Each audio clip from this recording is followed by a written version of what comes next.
Good afternoon, I am Federica. Today we are going to review the account of Sándor. Sándor joined our funded trader program last 17th of October and hit his first 10% target on the 1st of December.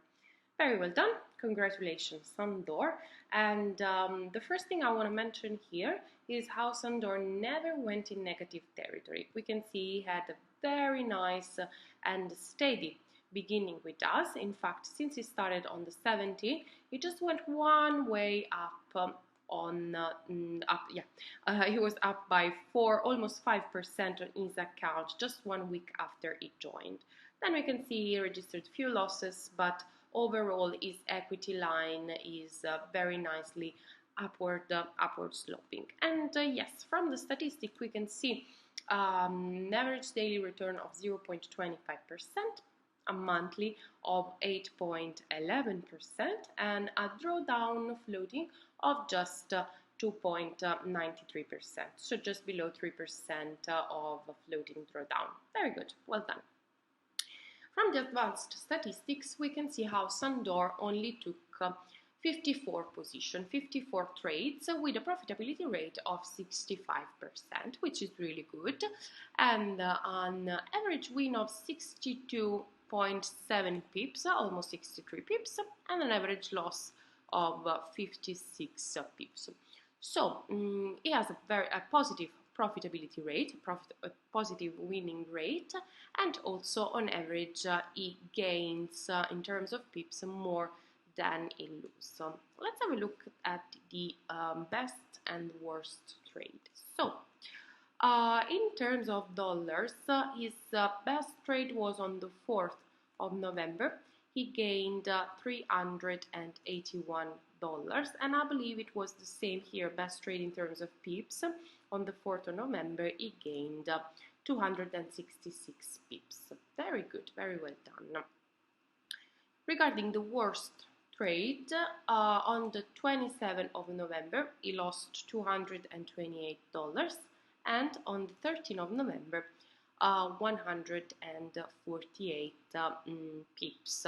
Okay, let's have a look at the summary to see these 54 position where were opened at the most.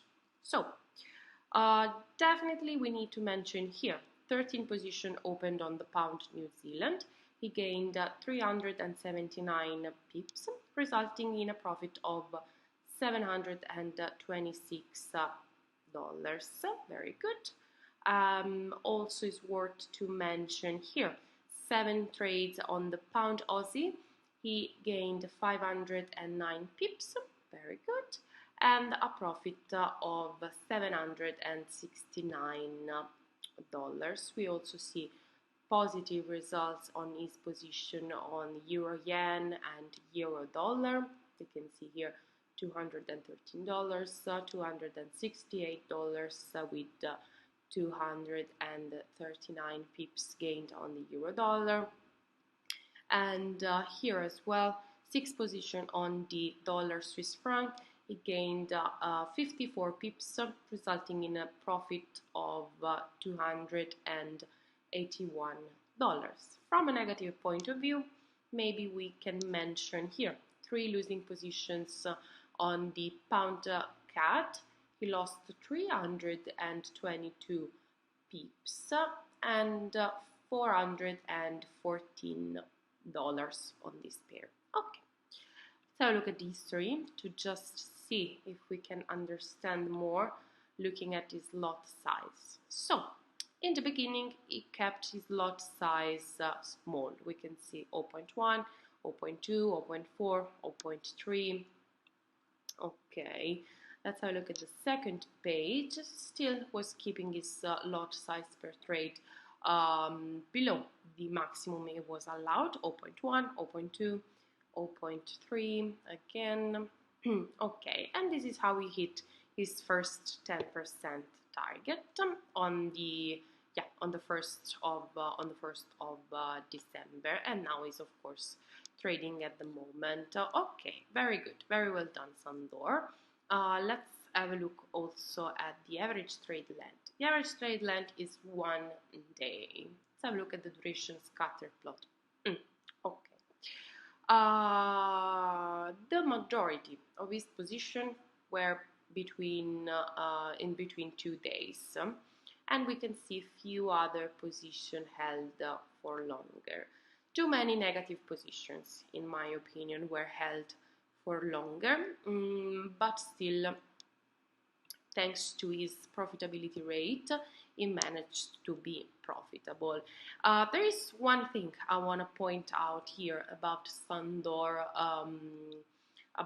experience with us.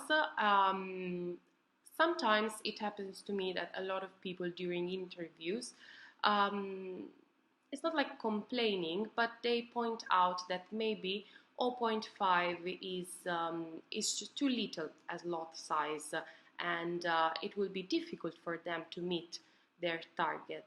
Well, here we have an outstanding example how you actually don't need to go with a big lot size in order for you to reach your target. See, Sándor just did that, managed to do that just using 0.1, 0.2 and 0.3 out of the 0.5, so the half lot that we were allowing him to use. He is now managing a $30,000 account. So again, congratulations, Sándor, and we look forward to do the second review for your account as well.